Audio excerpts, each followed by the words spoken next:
रामपुर गांव छोटा था, लेकिन दिल बड़े थे। मिट्टी की सड़कों पर दिन में बच्चों की किलकारियां गूंजतीं और रात में सिर्फ झींगुरों की आवाजें।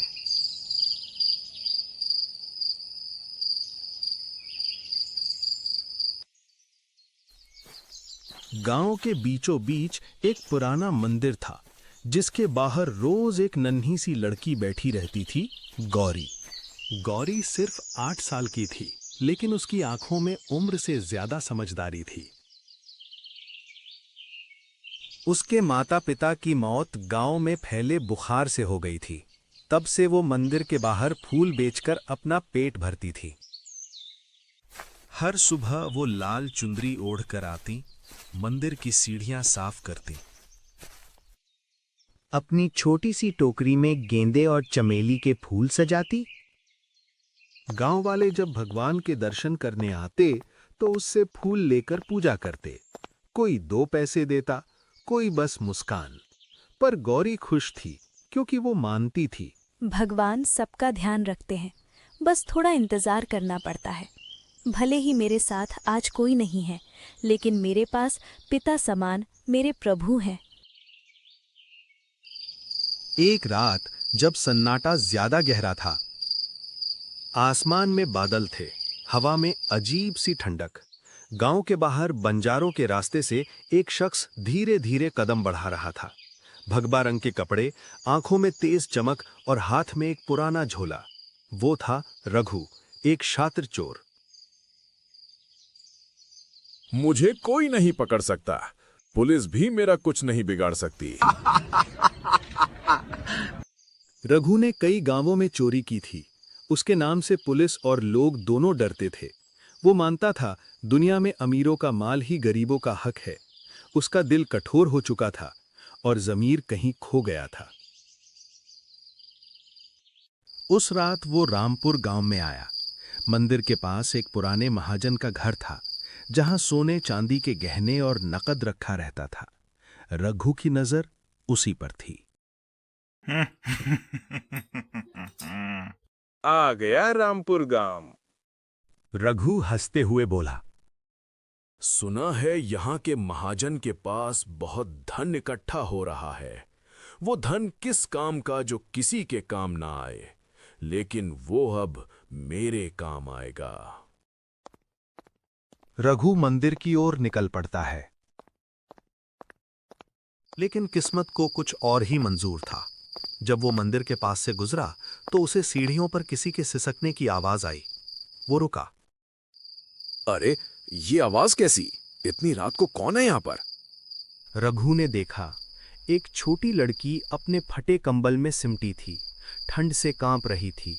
रघु ने सोचा, क्या भला है ये, रात के इस वक्त यहां क्यों? ये लड़की एक कंबल में और वो भी अकेली। क्या इसे आज के कलयुग से डर नहीं लगता? वो आगे बढ़ा।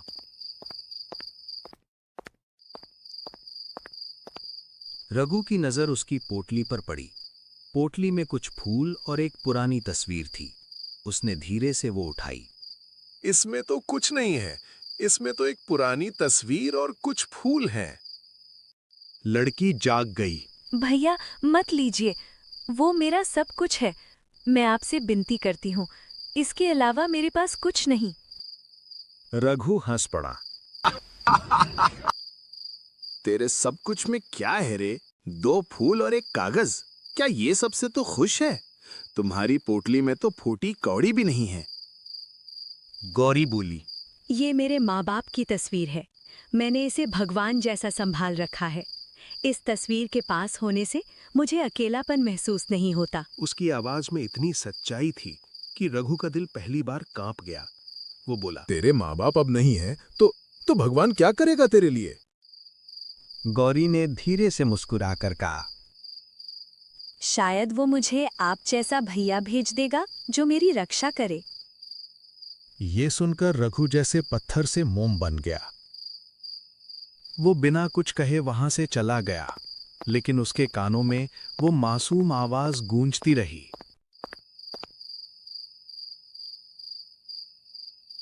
रघु कुछ समय में महाजन के घर के पास पहुंच गया, लेकिन वो तो कुछ और ही सोच रहा था। वो लड़की बिना धन के कैसे खुश रह सकती है? उस लड़की ने बहुत दुख सहे हैं। उसने जब मुझे अनजाने में भाई बोला तो मुझे भी अजीब सी शांति महसूस हुई जो मुझे कभी नहीं हुई। रघु ने अपना फैसला बदला और वहां से लौट आया।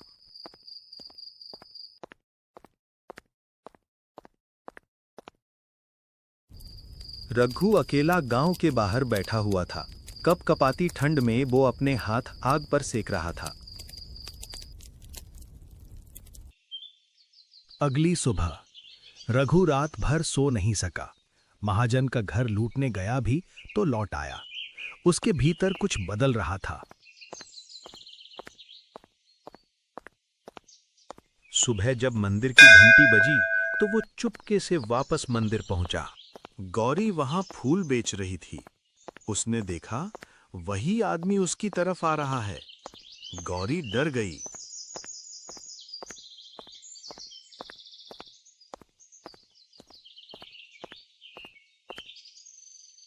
आप वही हैं ना जो कल रात आए थे? रघु ने सिर झुका लिया। हाँ, लेकिन मैं आज कुछ और लेने नहीं, देने आया हूं। उसने अपनी जेब से कुछ सिक्के निकाले और गौरी की टोकरी में डाल दिए। ये भगवान का नहीं, मेरा दान समझ ले। गौरी मुस्कुरा दे। धन्यवाद भैया। रघु के लिए वो भैया शब्द किसी वरदान जैसा था। उसने पहली बार किसी को अपना समझा था।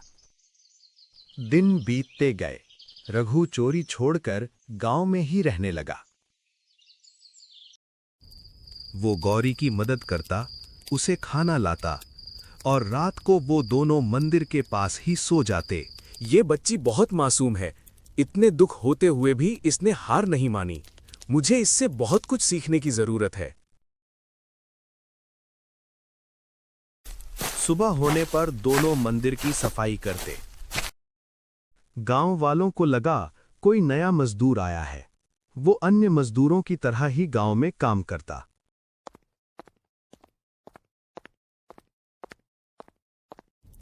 और रात होते ही वो मंदिर आ जाता। रघु के लिए अब मंदिर ही घर था। वो गौरी की चिंता करने लगा था।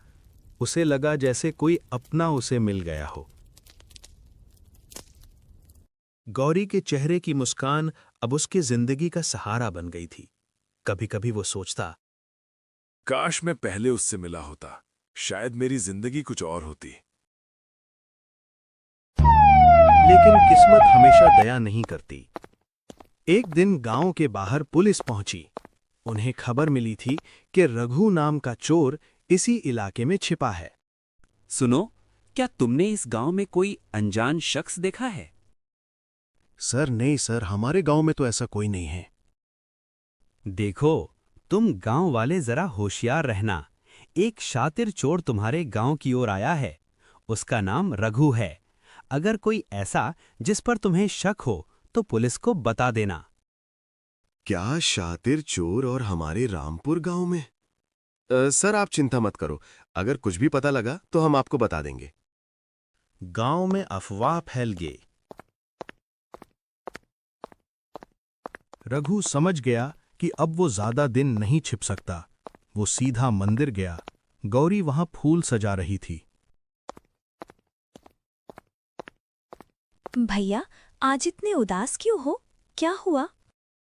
कभी कभी भगवान हमें वो नहीं देता जो हम चाहते हैं, लेकिन वो जरूर देता है जिसकी हमें जरूरत होती है। गौरी ने कुछ समझा नहीं। रघु ने अपनी झोली में से चुपके से एक थैली निकाली। उसमें उसने अपने पुराने चोरी के पैसे रखे थे। ये रख ले गौरी, अब तुझे कभी किसी के आगे हाथ नहीं फैलाना पड़ेगा। लेकिन भैया, आप कहाँ जा रहे हैं? वो बस मुस्कुराया। थोड़ा हिसाब चुकाने, लेकिन मैं वापस जरूर आऊंगा। रात में जब पुलिस मंदिर के पास पहुंची तो उन्हें वही आदमी मिला, रघु। देखो, वो रहा रघु। उसने बिना भागे, बिना विरोध किए खुद को सौंप दिया। तू इतने सालों से भाग रहा था, अब अचानक क्यों सरेंडर किया? क्योंकि अब मुझे भागने की कोई वजह नहीं बची। मैं अब भागने की वजह अपने कर्म की सजा पाना चाहता हूँ। पुलिस उसे ले गई और गांव वालों को सुबह पता चला कि जिस व्यक्ति को वो मजदूर समझते थे वो असल में रघु चोर था। गौरी को जब ये खबर मिली वो फूट फूट कर रोई। उसने मंदिर की सीढ़ियों पर बैठकर भगवान से कहा, आपने मेरा भैया लिया, लेकिन उसकी आत्मा को शांति दी। यही उसका असली घर है। कई साल बाद जब रघु जेल से रिहा हुआ तो वो सीधे मंदिर आया।